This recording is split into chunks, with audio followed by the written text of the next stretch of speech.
Hello everyone, आज हम पढ़ने जा रहे हैं page number 32 of lung cancer. Like my छोटी कॉपी, पहला पॉइंट है मैं लंग कैंसर पढ़ाने जा रही हूँ। तो लंग कैंसर के अंदर ना छोटी छोटी ट्रिक्स हैं कि स्मोकिंग किसके साथ एसोसिएटेड होती है। इज एसोसिएटेड विद मतलब small lung cancer and squamous cell cancer. ठीक है, इज फॉर सेंटर, से सेंटर एंड स्मोकिंग हो गया। नॉन स्मोकर एंड पेरीफेरल हो गया हमारा एडिनो कैंसर। ठीक है, क्लियर। अब हमारे कौन से मार्कर्स होते हैं। अलका नाम की एक लड़की है जो किसी की गर्लफ्रेंड है। And NF like napsin A positive होगा, TTF1 होगा एंड म्यूसिन होगा। ठीक है, और ये साइड इफेक्ट क्या कराती है, हमारी थ्रोम्बोफ्लेबाइटिस करा देगी। स्क्वैमस वाला जो है P वाले हो जाएंगे सारे। इसमें समोमा बॉडीज भी मिलेंगी, केराटिन पर्ल्स मिलता है P40, 53 एंड 63। स्मॉल सेल के अंदर हम क्या करेंगे, synaptophysin, chromogranin and CD56। Okay, let me reintegrate. CD52 inhibitor कौन सा होता है, एल्टेमुजुमैब, L2 ठीक है, ऐसे कुछ एल्टे याद रखना। उसके मार्फन FBN1 के अंदर प्रॉब्लम होती है, एयोटिक डिसेक्शन कराता है। अगर मान लो उन्होंने बहुत सारी बीमारियां देख के पूछा कि बताओ थ्रोम्बोसिस सबसे ज़्यादा हाईली प्रोन किस में होता है, ऑप्शन के अंदर होता है मार्फन या फिर एलोडेनलोस या फिर सिस्टिन। तो you have to mark Marfan के अंदर सबसे ज़्यादा हमारे चांसेस होते हैं MVP के, एयोटिक डिसेक्शन और थ्रोम्बोसिस के। ठीक है, एंड साथ में एक और कोरिलेट कर रही हूँ, पेक्टस जो हमारा बनता है ना, क्रेन जो हमारा चेस्ट होता है, तो ये भी हमें मार्फन के अंदर मिलेगा। चलो नेक्स्ट अब हम पढ़ते हैं ब्लड के बारे में। ब्लड में हमारा होता है क्रायो प्रेसिपिटेट जो रिच होता है हिन फैक्टर 8 एंड वॉन विलीब्रैंड डिसीज। तो अब हीमोफीलिया के बारे में भी थोड़ा रिवाइज करते हैं। हीमोफीलिया ABC, A मतलब 8, 9, 11 ऐसे लिखना आप।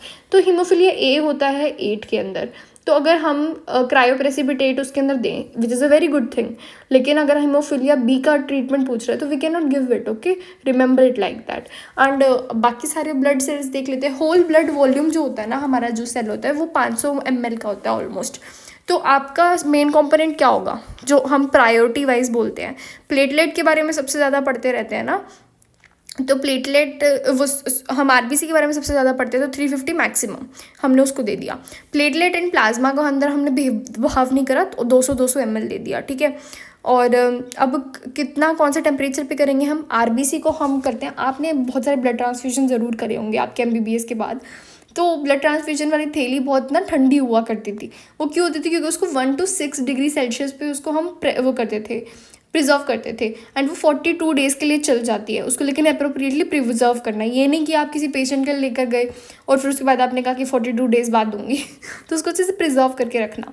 प्लेटलेट जो होता है ना, वो सिर्फ 5 दिन चल पाता है, क्योंकि वो रूम टेम्परेचर पे रहता है 20 to 26, एंड इसमें बहुत ज़्यादा चांसेस होते हैं इन्फेक्शन के। फिर हमारा क्रायो प्रेसिपिटेट जो होता है ना, वो -30 डिग्री जितना रहता है। फ्रेश फ्रोजन प्लाज्मा भी, तो वो हमारा 1 साल तक जिंदा रहेगा, सबसे ज़्यादा मैक्सिमम टाइप।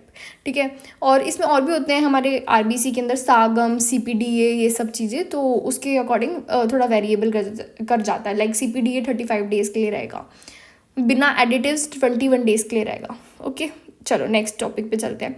ये हमारा है TLD स्कारिंग एलोपेशिया। हमें कहाँ मिलता है, TLD में, टीन या लाइकन प्लेनस एंड हमारा DLE। इसके अलावा जो भी हैं वो नॉन स्कारिंग होंगे। तो TLD is scarring, you can not wipe off. अगर मान लो उन्होंने दे दिया कि वाइट मेम्ब्रेन है आपके टंग पे and you can not wipe off it, तो कैंडिडाइसिस को तो हम वाइप ऑफ कर देंगे। तो हमारा हो जाएगा EBV के कारण oral hairy cell leukaemia, lichen planus, diphtheria and pre malignant lichen planus. वो मैंने वापस से ल्यूकोप्लेकिया, सॉरी, हाँ, leukoplakia, diphtheria, lichen planus and EBV। Okay, thank you.